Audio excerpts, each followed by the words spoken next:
Yesterday, you heard another new statement from the US president regarding either a meeting with you or not meeting with you concerning the Ukrainian crisis. Almost simultaneously, the US imposed sanctions on Russian oil companies. Today, the European Union introduced another round of anti-Russian sanctions. Now, toilets, motorized toys, puzzles, and tricycles are banned. How would you comment on all this? The fact that they've banned the purchase of our toilets will cost them dearly.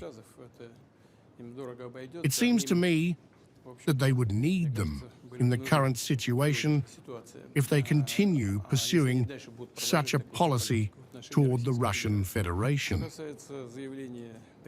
Regarding the US president's statement, what can I say? In our last phone conversation, both the meeting and its location were proposed by the American side. I agreed to it, expressed my thoughts on the matter, and said that such meetings need to be thoroughly prepared. It would be a mistake for both me and the US president to approach this lightly and come out of the meeting without the expected results. The US president fully agreed with this and said that a number of officials from the current administration, some of whom he named, would work on preparing for this meeting. I said that once our American colleague finalizes the list of those working on the preparations, we would also announce who would be working on it from our side, the Russian side. But at the initial stage, without a doubt, the first steps in this direction should be taken by Russian Foreign Minister Lavrov and Secretary of State Rubio. That's what we agreed on. Now, I'm familiar with the statement, that the US president has decided to cancel or postpone this meeting. He's talking more about postponing it. What can I say? Dialogue is always better than confrontation, disputes, or worse, war.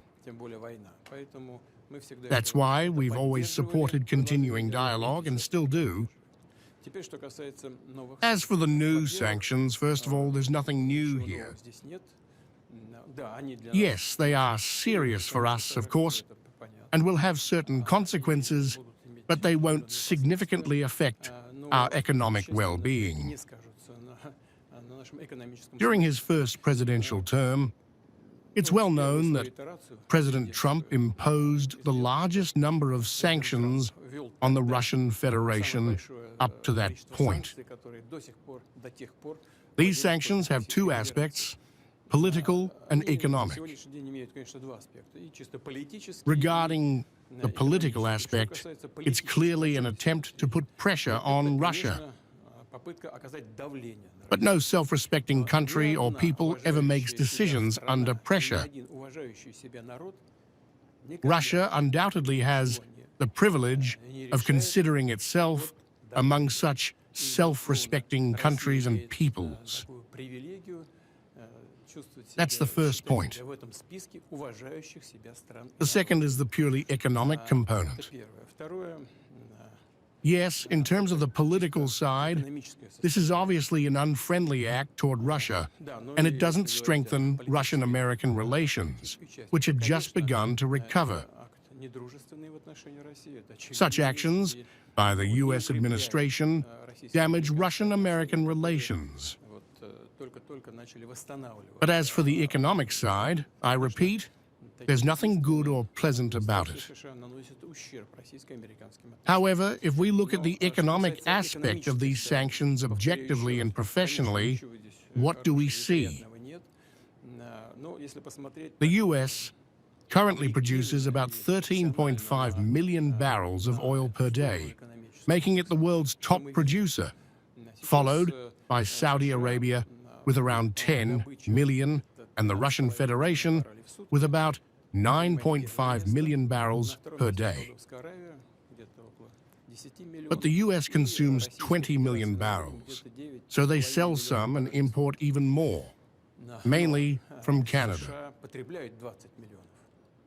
They produce 13.5 million, but consume 20 million. Meanwhile, Russia and Saudi Arabia export more oil and petroleum products. I might be off on some details off the cuff, but the general picture is close to reality. Saudi Arabia exports around 9 million tons of oil and petroleum products to the global market, while Russia exports about 7.5 million. Our contribution to the global energy balance is very significant. The current balance serves the interests of both consumers and producers, and disrupting it is a very thankless task, including for those who try to do so. Why? First, while it's theoretically possible to replace some portion of Russian oil and petroleum products on the global market, it's not possible to replace all of it. This would require time and significant investments.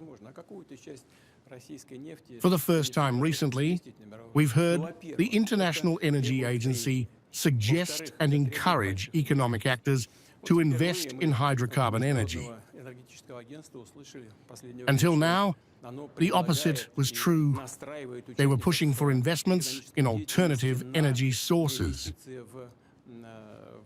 Yes, that's necessary, but it's become clear that hydrocarbons will be indispensable in the coming years and decades due to growing consumption. The global economy is growing, and energy resource consumption is increasing. It's not possible to sharply increase production in the short term if the supply of Russian oil and petroleum products to the global market suddenly decreases. Prices will rise. I discussed this with my American colleague as well. What will this lead to? A sharp increase in the cost of oil and petroleum products, including at gas stations. The US is no exception. Considering the domestic political calendar in the US, it's clear how sensitive some processes will be in this context. Those advising the current administration to make such decisions should consider who they're really working for. But that's beside the point. What's important for us is that we feel confident and stable. Despite certain losses, which will undoubtedly occur due to various circumstances, our energy sector remains quite confident. I hope this won't lead to serious changes in the global market. However, everyone should now consider, and I agree with the International Energy Agency, that investments in traditional energy are necessary. We are doing this and intend to continue. If in the end we move away from pressure and towards serious, forward-looking discussions, including in the economic sphere, there are many areas for cooperation. We are generally ready for this, but as we see, it depends not only on the Russian Federation, but also on our partners, in this case, the Americans. Thank you. To follow up, a question for our colleagues at the TV channel, Konstantin Novoskov. Regarding the use of Western long-range weapons, how do you personally assess the obviously contradictory signals coming from Washington? The Washington Post and Wall Street Journal reported that the U.S. lifted a key restriction on the use of such weapons. Then, Trump said that Tomahawks would not be supplied. And just an hour ago, Zelensky claimed again that Ukraine would receive weapons capable of striking up to 3,000 kilometers. In your view, is this escalation? This is an attempt at escalation. But if such weapons are used to strike Russian territory, the response will be very serious, if not overwhelming. Let them think about that